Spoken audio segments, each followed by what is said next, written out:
الموت لإسرائيل الموت لإسرائيل الموت لإسرائيل। Iran এবং যুক্তরাষ্ট্র ইরানের সুপ্রিম লিডার আয়াতুল্লাহ আলী খামেনিকে প্রাণে শেষ করে দিতে সর্বোচ্চ চেষ্টা চালাচ্ছে। এজন্য ইসলামী প্রজাতন্ত্রের ভবিষ্যৎ নেতৃত্ব নিয়ে প্রশ্ন উঠছে। বিশেষ করে প্রশ্ন উঠছে, যদি সর্বোচ্চ নেতা আয়াতুল্লাহ আলী খামেনি নিহত হন তাহলে কে হবেন তার উত্তরসূরি? কেননা ইরানের ভবিষ্যৎ নির্ভর করছে একজন সর্বোচ্চ নেতার ওপর। সম্ভাব্য উত্তরসূরি হিসাবে অনেকের নামই উঠে আসছে, তবে সবার আগে যে নামটি উচ্চারিত হচ্ছে সেটি হচ্ছে খামেনির ছেলে মোস্তফা খামেনি। আমাদের আজকের ভিডিওতে আলোচনা করব মোস্তফা খামেনির জীবনী নিয়ে। মোস্তফা খামেনির সামরিক এবং শিক্ষাগত যোগ্যতা কি? তিনি কি ইরানের সুপ্রিম লিডার হবার মতো যোগ্য? বিস্তারিত জানতে ভিডিওটি না টেনে শেষ পর্যন্ত দেখতে থাকুন। ইরানের পরবর্তী সর্বোচ্চ নেতা নির্বাচন নিয়ে দেশটির অভ্যন্তরে একমত না হওয়ায় উত্তরসূরি নির্ধারণ প্রক্রিয়া জটিল হতে পারে এবং শাসন ব্যবস্থার ভেতরে বিশৃঙ্খলা সৃষ্টি হতে পারে। সে সুযোগে ইরানের ওপর নিয়ন্ত্রণ নিতে চায় ইসরায়েল, আর এজন্যই খামেনিকে শেষ করে দিতে চায় তারা। ইরান বিষয়ক বিশ্লেষকরাও বলেছেন, খামেনি নিজে উত্তরাধিকার ভিত্তিক নেতৃত্বে বিশ্বাস করেন না, কারণ 1979 সালে যুক্তরাষ্ট্র সমর্থিত রাজতান্ত্রিক শাসন ব্যবস্থার পতনের পর ইরানের ইসলামী বিপ্লব এমন উত্তরাধিকার বাতিলের দিকে অগ্রসর হয়েছিল। তবুও ইরানে ধর্মীয় ও সামরিক প্রতিষ্ঠানগুলোর আন্তঃসম্পর্ক এবং উত্তরসূরি নির্বাচন প্রক্রিয়ার অস্বচ্ছতা ইঙ্গিত দেয় যে খামেনির ছেলে মোস্তফা খামেনিকেও সম্ভাব্য পরবর্তী সর্বোচ্চ নেতা হিসেবে একেবারে বাদ দেওয়া যায় না। সর্বোচ্চ নেতা আয়াতুল্লাহ আলী খামেনির 55 বছর বয়সী ছেলে মোস্তফা একজন মধ্যম স্তরের ধর্মযাজক, যিনি মূলত জনসাধারণের দৃষ্টির বাহিরে থেকেই কাজ করেন। নিরাপত্তা ও রাজনৈতিক বিষয় সমন্বয়ের ক্ষেত্রে তিনি পর্দার অন্তরালে গুরুত্বপূর্ণ ভূমিকা পালন করেন বলে মনে করা হয় এবং বিশেষ করে তিনি বিপ্লবী গার্ডের ঘনিষ্ঠ। অনেক পর্যবেক্ষক বিশ্বাস করেন যে খামেনি নীরবে তাকে উত্তরাধিকারের জন্য প্রস্তুত করছেন। তবে ক্ষমতার একটি বংশীয় হস্তান্তর ইরানের মতো রক্ষণশীল দেশের মধ্যে প্রতিরোধের সম্মুখীন হতে পারে। কিন্তু যোগ্যতার দিক দিয়ে মোস্তফা যদি এগিয়ে থাকেন তাহলে আর তার বাধা থাকার কথা নয় সর্বোচ্চ নেতা হতে। পুরো নাম Mostafa Hussaini Khamenei.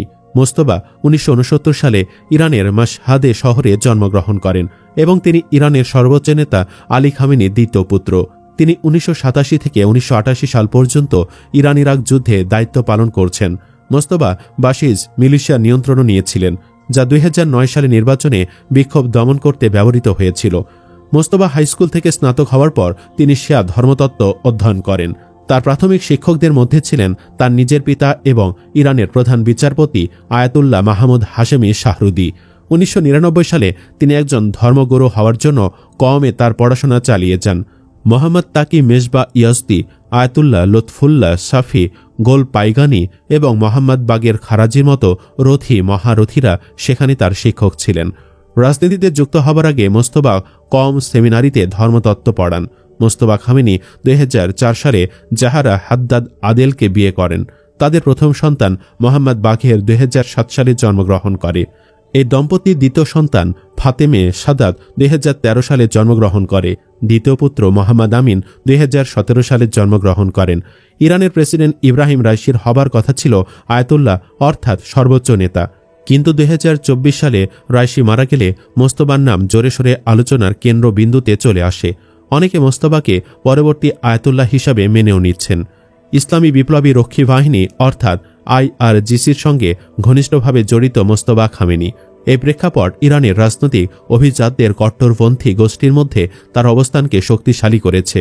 South ক্যারোলিনার Clemson ইউনিভার্সিটির অধ্যাপক আরাশ আজিজি বলেছেন, মানুষ যখন 2009 সালে মোস্তফাকে একজন সম্ভাব্য উত্তরসূরি হিসাবে কথা বলতে শুরু করেছিল তখন আমি এটিকে একটি সস্তা গুজব বলে মনে করেছিলাম, কিন্তু সে ধারণা আর নেই। তবে এটা এখন খুব স্পষ্ট যে তিনি একজন অসাধারণ ব্যক্তিত্ব। বার্লিন ভিত্তিক think tank centre for middle east and global অর্ডারের পরিচালক আলী ফতল্লাহ নেজাদ বলেছেন, রাইসিকে খামেনির উত্তরসূরি হিসাবে দেখা হতো কিনা তা বলা খুব কঠিন, কিন্তু খামেনি দীর্ঘদিন ধরে তাকে গুরুত্বপূর্ণ দায়িত্ব দিয়ে আসছিলেন। এর মধ্যে রয়েছে বিচার বিভাগ ও প্রেসিডেন্সি, যা সর্বোচ্চ নেতা হিসাবে তাকে গড়ে ওঠার সুযোগ দেওয়ার আকাঙ্ক্ষার ইঙ্গিত দেয়। ফতল্লাহ নেজাদ বলেছেন, নিজের উত্তরসূরি হিসাবে মোস্তফাকে দায়িত্ব দেওয়ার আকাঙ্ক্ষা রয়েছে খামেনির। পর্দার আড়ালে মোস্তফা একজন গুরুত্বপূর্ণ ব্যক্তি। তিনি উল্লেখ করেছেন, ইরানে নেতৃস্থানীয়দের মধ্যে পারিবারিক শাসন নিয়ে উদ্বেগ রয়েছে। শাহের শাসনকে উৎখাত করার সময় ইসলামী বিপ্লবীরা পারিবারিক শাসনের বিরোধিতা করেছিলেন, কিন্তু রাইসির মৃত্যুতে উত্তরসূরি হওয়ার পাশার দান উল্টে গেছে। মনোযোগ মোস্তফার ওপর ফিরে এসেছে। প্রকাশ্যে খুব বেশি না আসা, সংবাদে প্রায় উল্লেখ না থাকা এবং সরকারি কোনো দায়িত্বে না থাকা মোস্তফা খামেনিকে অনেক বিশ্লেষক দেশটির সর্বোচ্চ নেতার সেকেন্ড ইন কমান্ড বলে মনে করেন। খামেনির কার্যালয়ে দীর্ঘদিন ধরে প্রধান উপদেষ্টা হিসাবে দায়িত্ব পালন করে আসছেন মোস্তফা। তবে মোস্তফাকে নিয়ে যথেষ্ট সমালোচনাও আছে। বিগত শতকের 90-এর দশকের শেষ দিক থেকে মোস্তফা খামেনি আলোচনায় আসতে থাকেন। বিশেষ করে চলতি শতকের প্রথম দশকে 2005 ও 2009 সালের প্রেসিডেন্ট নির্বাচনে মাহমুদ আহমাদিনেজাদকে জেতাতে তিনি নির্বাচনে কারসাজি করেছেন বলে সংস্কারপন্থীদের অভিযোগ। বিপ্লবী গার্ড বাহিনীর এক উপদেষ্টার মতে 2009 সালে তৎকালীন আধা সামরিক বাহিনী বাসিজ মিলিশিয়ার কমান্ডার তায়েবের সমর্থনে মোস্তফা সংস্কারপন্থীদের ওপর হামলা চালিয়েছেন। 2022 সালে ইরানের নীতি পুলিশের হেফাজতে কুর্দি তরুণী মাসা আমিনের মৃত্যুর পর দেশজুড়ে ব্যাপক বিক্ষোভ ছড়িয়ে পড়ে। সে সময় বিক্ষোভকারীরা মোস্তফা খামেনির ভূমিকা নিয়ে প্রশ্ন তোলেন।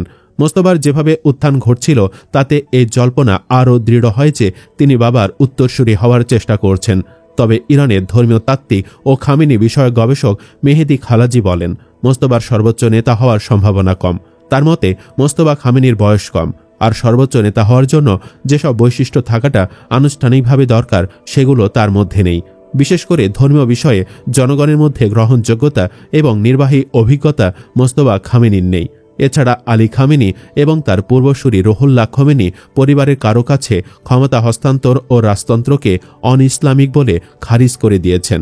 মোস্তফা ছাড়াও যারা সর্বোচ্চ নেতা হবার দৌড়ে এগিয়ে আছেন তাদের মধ্যে অন্যতম আরেকজন হচ্ছেন আলী রেজা আরাফি। আলী রেজা আরাফি খামেনির একজন অত্যন্ত বিশ্বাসযোগ্য সহযোগী। আরাফি ইরানের গুরুত্বপূর্ণ পদগুলোতে রয়েছেন, যেমন বিশেষজ্ঞ পরিষদের উপসভাপতি, গার্ডিয়ান কাউন্সিলের সদস্য এবং কুম শহরের শুক্রবারের নামাজের নেতা। তার ইরানের ক্ষমতার কাঠামোর প্রতি গভীর জ্ঞান এবং বোঝাপড়া রয়েছে। সর্বোচ্চ নেতা হতে পারেন এমন আরেকজন হচ্ছেন আলী আসগর হেজাজি। সর্বোচ্চ নেতার কার্যালয়ে রাজনৈতিক নিরাপত্তা বিষয়ক উপপরিচালক হিসেবে পরিচিত হেজাজির পর্দার আড়ালে বিশাল প্রভাব রয়েছে।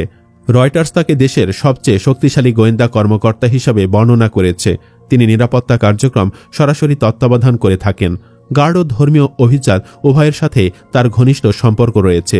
তিনি ধর্মীয় নেতা নন, তবে খামেনির সাথে তার সান্নিধ্য তাকে যথেষ্ট গুরুত্বপূর্ণ করে তুলেছে।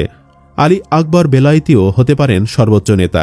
আলী আকবর বেলায়েতি একজন সাবেক পররাষ্ট্রমন্ত্রী এবং খামেনির পররাষ্ট্র বিষয়ক প্রবীণ উপদেষ্টা।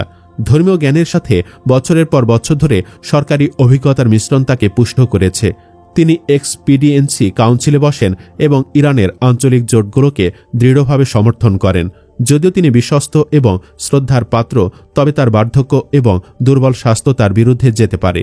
সুপ্রিয় দর্শক, সামান্য কিছু সমালোচনা বাদ দিলে আলী খামেনির ছেলে মোস্তফা খামেনি সর্বোচ্চ নেতা হবার জন্য বেশ যোগ্য।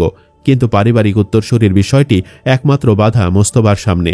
সুপ্রিম লিডার হিসাবে আপনি মোস্তফাকে সমর্থন করেন কিনা? ইয়েস বা নো লিখে কমেন্ট বক্সে জানিয়ে দিন আপনার পছন্দের কথা। ভিডিওটি ভালো লাগলে লাইক দিন এবং শেয়ার করুন। এই চ্যানেলে আজই প্রথম হলে অন্য ভিডিওগুলো দেখুন। ভালো লাগলে সাবস্ক্রাইব করুন। ধন্যবাদ।